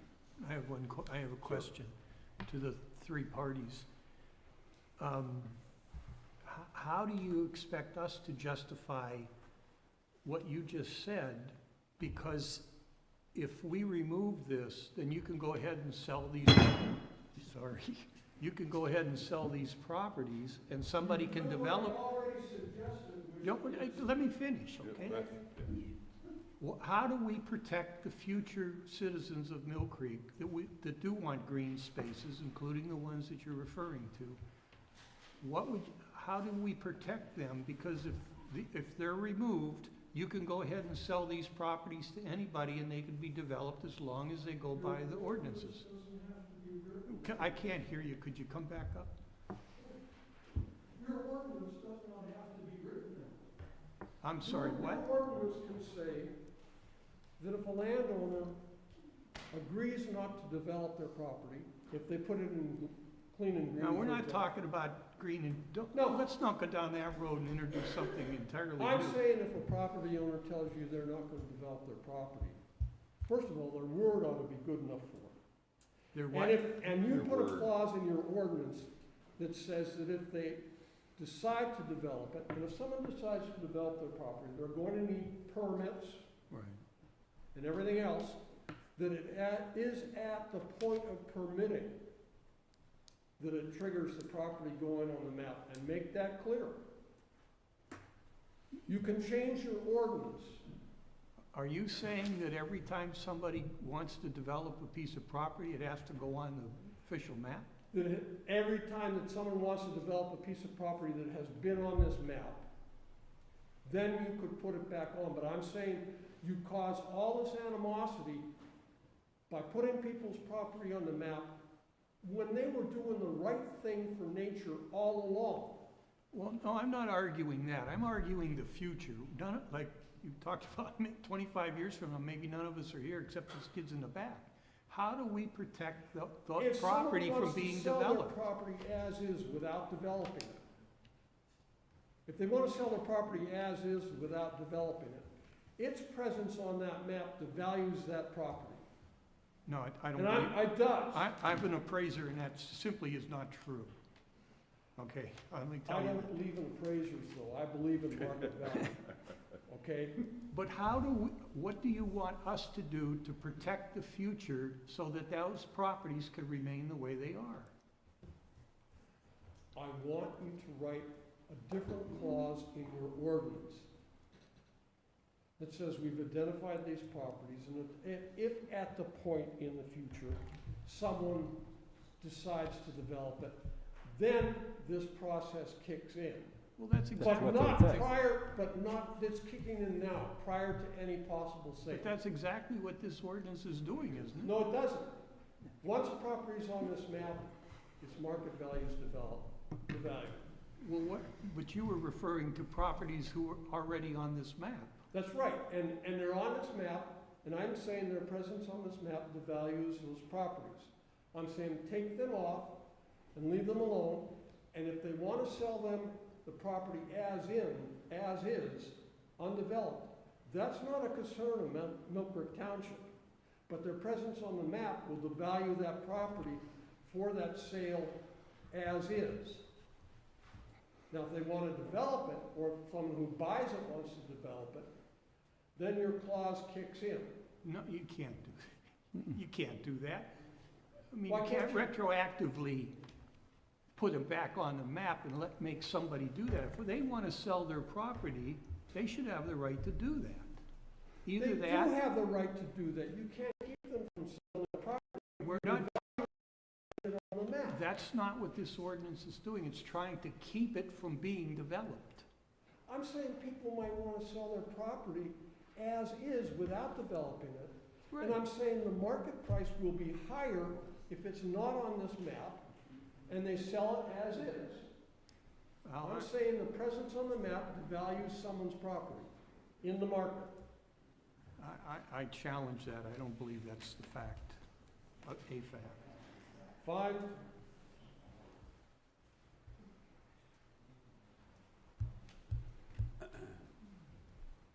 Again, Richard Kern, I'll go on record to say that I think that your intentions are within the law.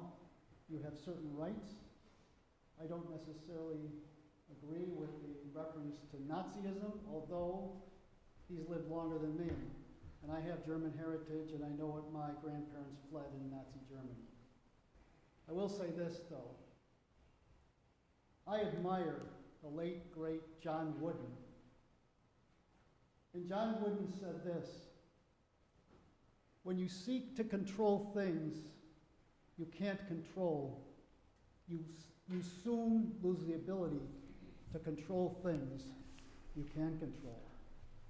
And I believe what's happening here is you are seeking to control, in a perfect world, what Mill Creek Township looks like. And in a sense, that's admirable. But you know what? We still don't want to be on your official map.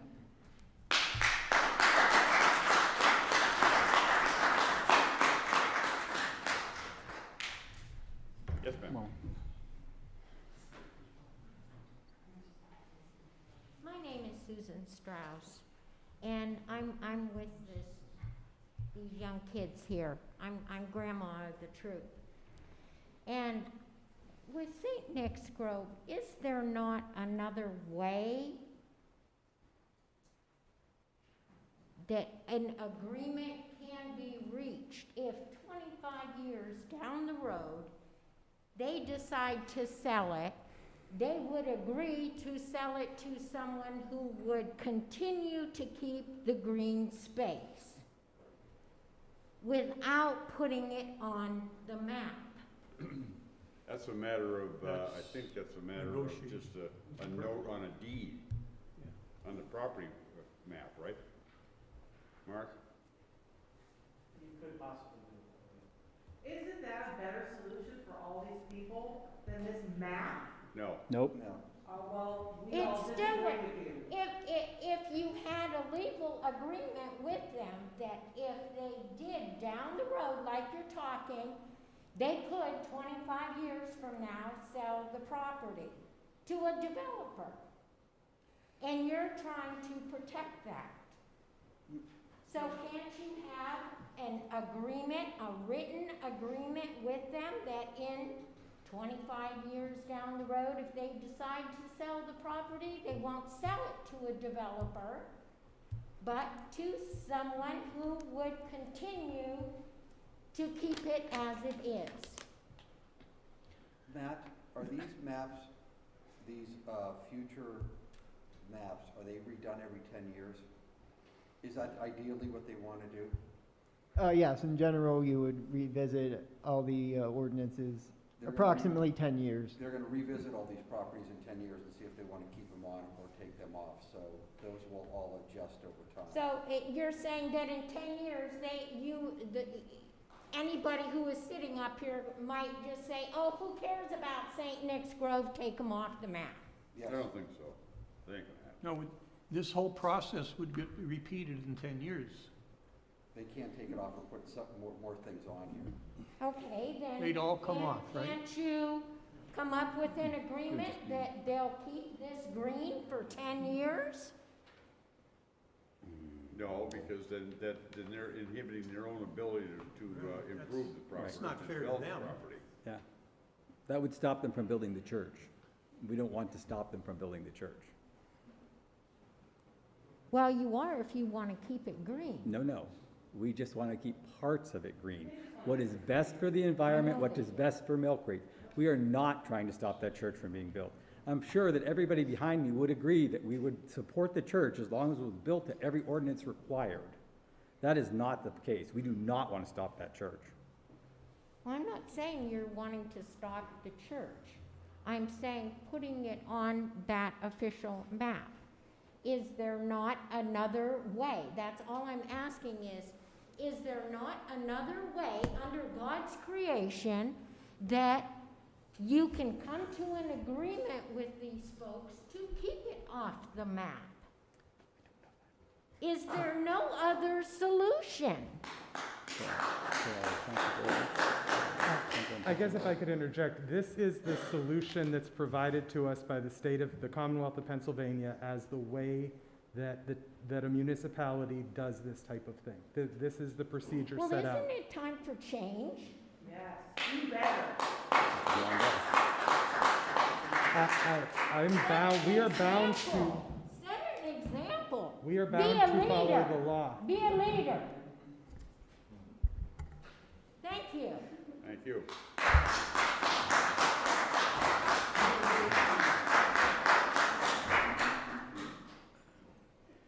Kim Skavinsky again. I just had a question for Matt. Is there data that shows, because you, I think, originally said there's 78 properties on the official map, is that right? Do you have the total? We currently have 86 properties on the official map. Okay, so this is like my real concern, real concern. There's that many properties on the map, and there's actually 3 or 4 people that are actually here with properties on the map. Is there data that shows actually how many people reached out to you guys after receiving that first letter? I received, and unfortunately I did not keep a tally, but I received approximately 60 phone calls. I've spoken to at least 60 property owners. Okay. We sent out letters to everybody who was affected by this, Correct. including acquisition and as well as street extensions. Okay. So I tried to do the best I could to reach out to everybody who was affected by the map. Okay, yeah, because I was concerned with the data because I knew that there was a lot of properties on there, but not a lot of people were showing up. And I guess that was like my my big thing too, and that's why I joined the YouTube last time, but I couldn't interact. And then I didn't hear about how I could phone in until last time too. And then everybody, when you guys said it at the last meeting, you had mentioned, oh, well, we put it in the Milkirk Spring magazine. My 77-year-old mother-in-law up the street is like, what?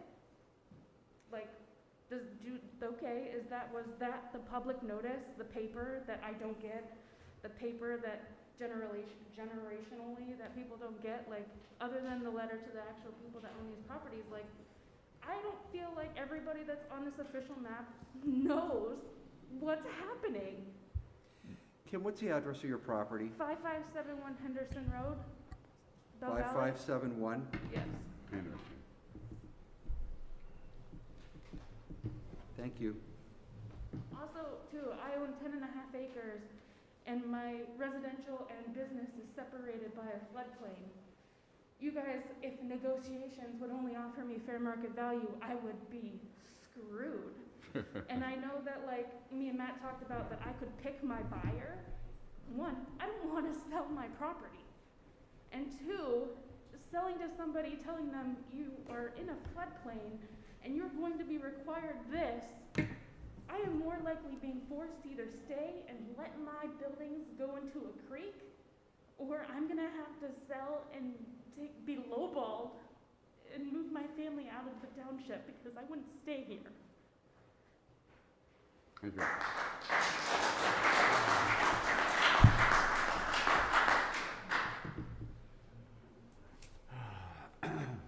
Hi, I'm one of the grandmothers of one of the Boy Scouts here. And I just came to this, I was invited by Mrs. K. And usually I don't really participate in a lot of this. I usually sit back and I just let them do their Cub Scouts. But I'm sitting here and I'm seeing a lot of, somebody's getting paid, first of all, that I'm seeing. And that's without being said. Somebody's getting paid for this. There's an incentive as to why they decide to do this. There's a purpose. Trust me, we're not getting paid. We're not. No, you're not. You're not. Somebody is. Somebody is. You can see it. You can smell it. And unfortunately, you guys have a really hard decision to make. And I understand your decision. I also see people here that have property. Leave them alone. It's their property. They bought that property. Who are you or anybody else that says, hey, I'm coming on your property and I'm just going to take it? You can't do that. That's not what this says. That's what this is. That's exactly what this is. If you sat back here as a bystander and read everything that's going on in here, that's exactly what's happening. Well, why don't you, You're why don't giving you, this why man don't you over come here up a here? choice. Because He can either sell all 5, or hey, I'm willing to give, or he can say, I'll give you 1 parcel, but let me keep my 4. That's what he's saying. Just to satisfy somebody who's getting paid to make this map. That's what he's doing. That's what St. Nick's is doing. That's what this poor woman is doing. People, if somebody decided to go around, hey, let's see what's undeveloped, and let's put it on a map, and see if we get any bites on this property. And then we can say to these owners, goodbye. We are doing anything. That's what we are doing. How long ago did we have this back when, what?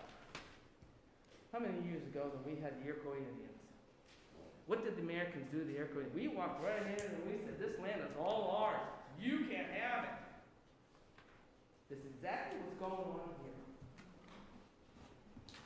This really has to stop. You men have lives, you've lived all your lives, you have wives and children, I'm sure, and I know you have spirit.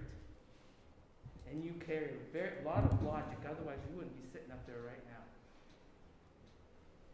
And you 3 men, or 5 men can put an end to this.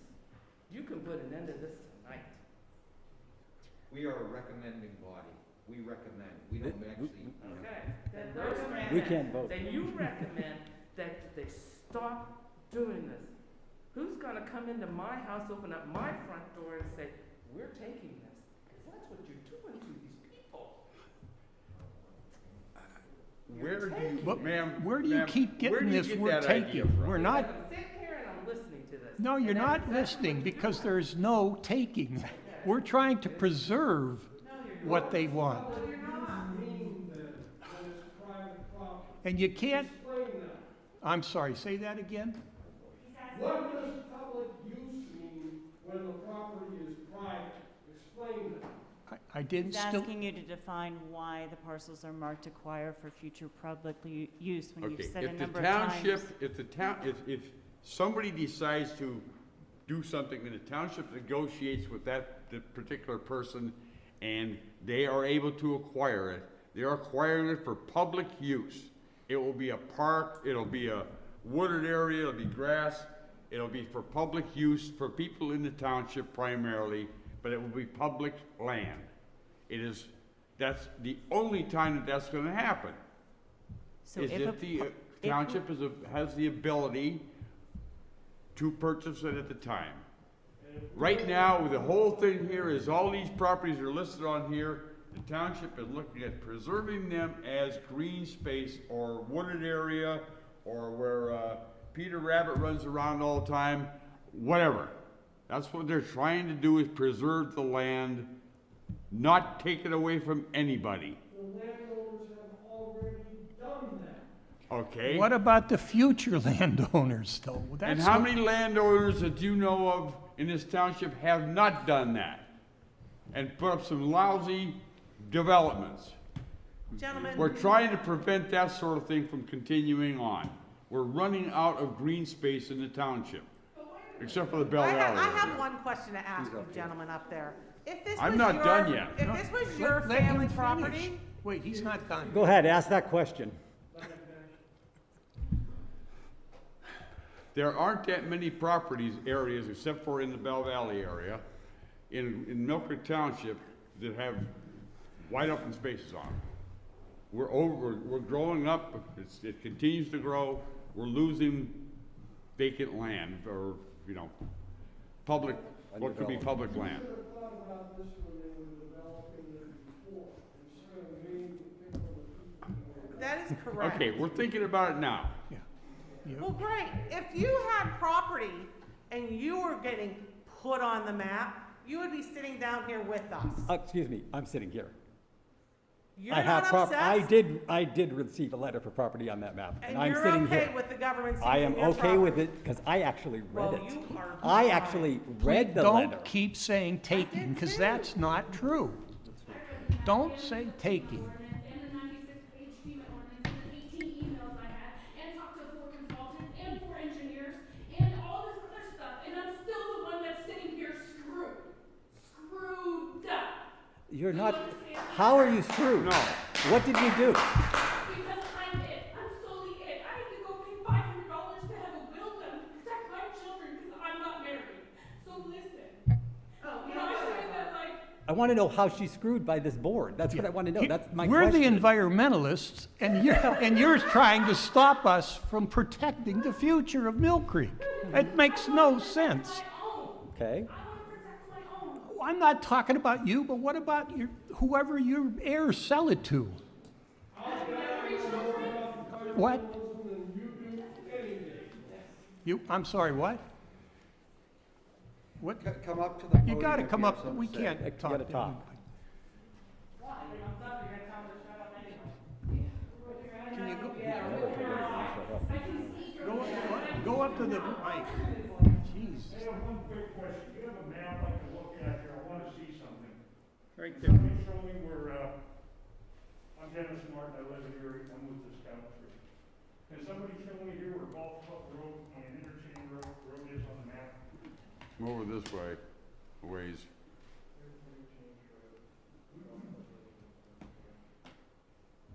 Okay.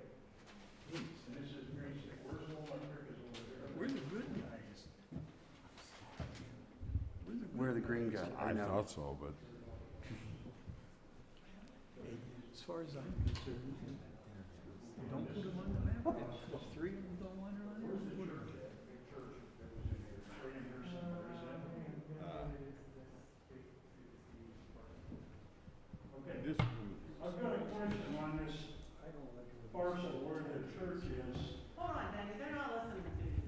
Okay, Yeah, go ahead. Sorry. This has to do with something that happened there probably 30 years ago. And I don't see it marked as green space. Where the church is, there on Interchange Road, just west of Golf Club Road, where it goes up to the golf course. They were drilling gas wells back in there 30 years ago, and they had big time problems with the gas leaking up, the natural gas in the creek. I don't see any of that property marked on here as green space. Why? That's the end of my question. I can't answer. I'd like to make a statement here. That's all undeveloped land in there. That's all it was. I think the commissioners up here should consider this. It's a point that came up.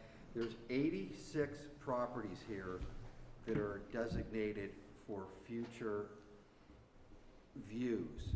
We have 3 people here that are very upset about doing something with their property. I don't see why we can't eliminate those 3 properties.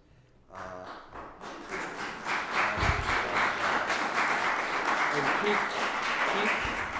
keep the other 86, because there's not, none of them are that large of a parcel, and I'm sure that we can eliminate those 3. My idea only. We'll see what the board can vote on. If we are all done making comments and asking questions and so on, is that, excuse me, is that the case? Sir? I'd like to humble comment that, a lot of confusion that we've had is because we couldn't get a clear definition of why our properties are on the map. And the whole defense tonight is that it was to prevent development, but your own website says that it's not to prevent development. So you're confusing people with what the message you're saying. Thank you.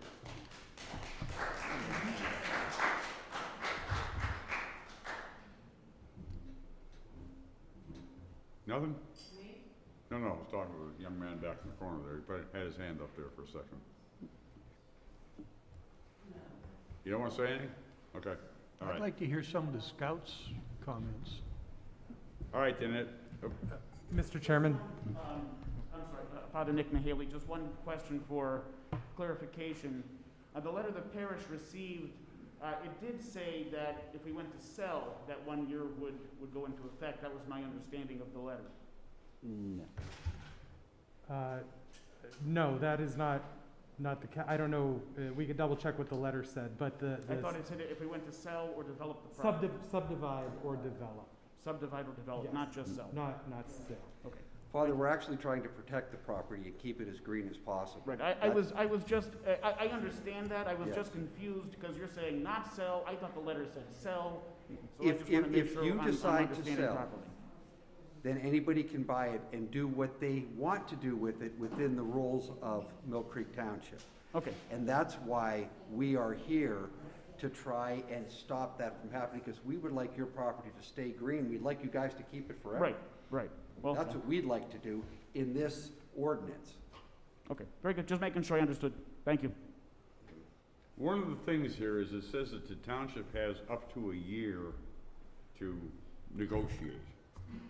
I would suspect that probably what's gonna happen if it ever if in fact it ever comes up, is that the township will negotiate a lot quicker than that. Am I correct? Is that a fair assumption, Matt?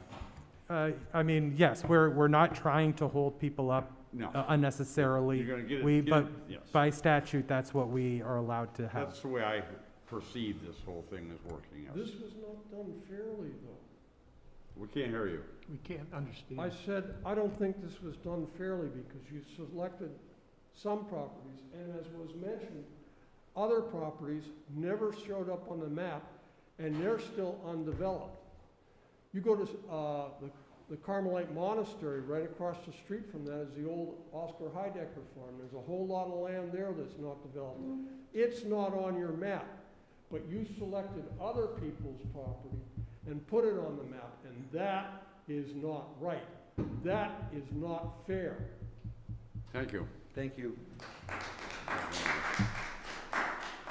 You know, Matt's, it might be a good idea to explain why some of these properties got on the map and some of the ones that they referred to didn't.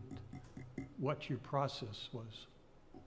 Well, we looked at all of the properties in Mill Creek. We took into account undeveloped properties, properties that were in use, for example, St. Nick's, that were, you know, good public spaces that we'd like to see continue on in that manner, you know, in perpetuity. We took into account if they were developable to begin with, you know, meaning, for example, the example we just had was on Walnut Creek way back in the middle. There's no roads there. There's no way to access that property back there. It is protected from development just by its location. It doesn't necessarily have to be added to the map. So we tried to take all of that into account when we developed those properties. Thank you. All right, Yep. May I just real quick, Mr. Chairman? pardon me? May I have something to say? You do? Okay. Go ahead. Yeah, I just wanted to make clear to everybody here, because I know for a lot of people, it's their first Planning Commission meeting.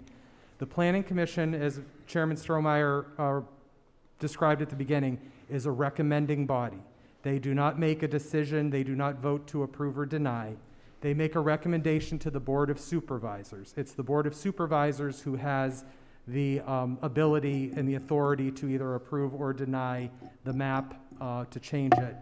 Again, I want to point out that these 5 gentlemen are just going to make a recommendation tonight. The supervisors will be holding a public hearing next Tuesday, May 11th, at their public meeting. That's at 9:30 in the morning.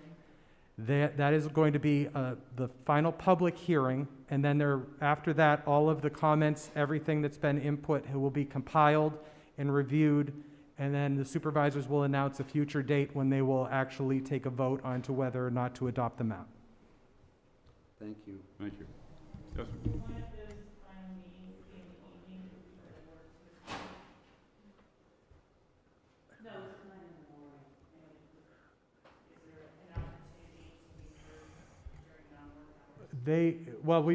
This is the third public meeting that's been in the evening. The first one was 6 to 8, and the last 2 have been at 7 p.m. This meeting before the supervisors is at 9:30, but they have been provided and will be provided with the minutes from tonight, as well as the previous meetings and all the public comments we've received.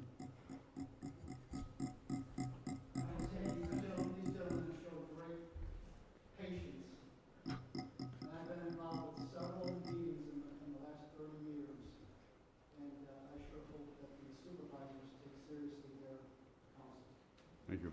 Thank you.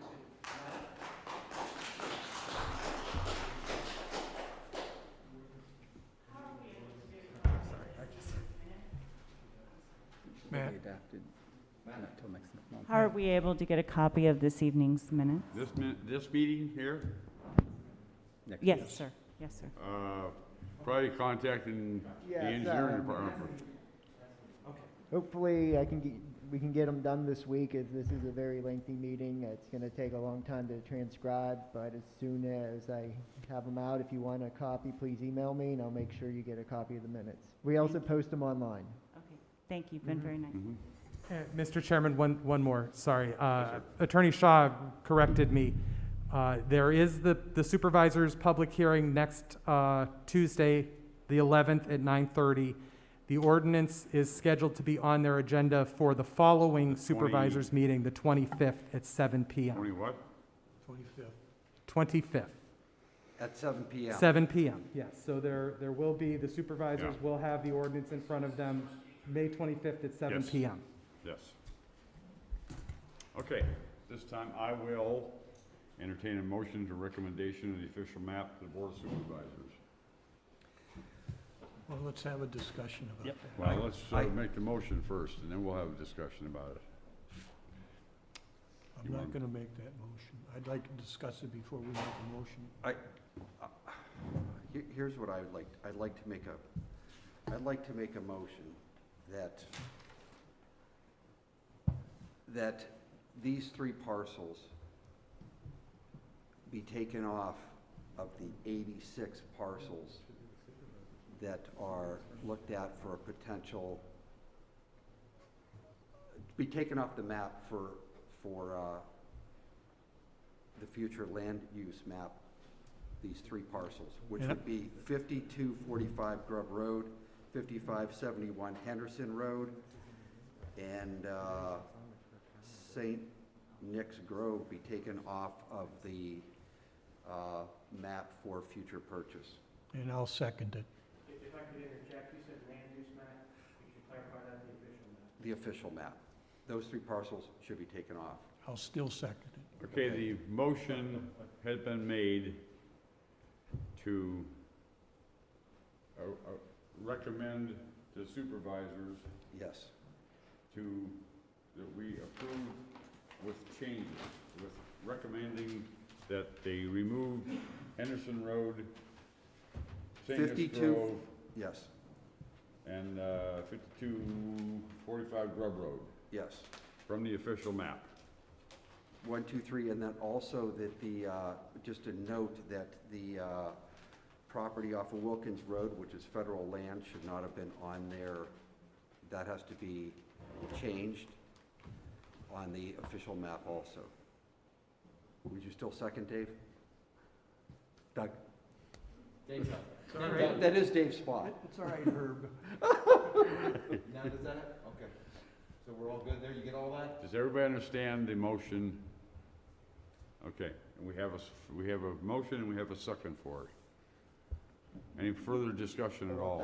Just for clarification, so the recommendation currently on the floor is to remove the three parcels, 5245 Grub Road, 5175 Henderson, I believe was the address. Correct. What's that? 5571. Oh, sorry, 5571. And St. Nick's Grove. In St. Nick's Grove, as well as all federal land. Yes. Okay, I just wanted to double check that. And the That federal was the land is recommendation. One from last month. Wilkins, okay. yes. Okay, all in favor? Aye. Aye. Anyone opposed? You are opposed? Okay. All right, is there any additional recommendation, comments, anything from the board?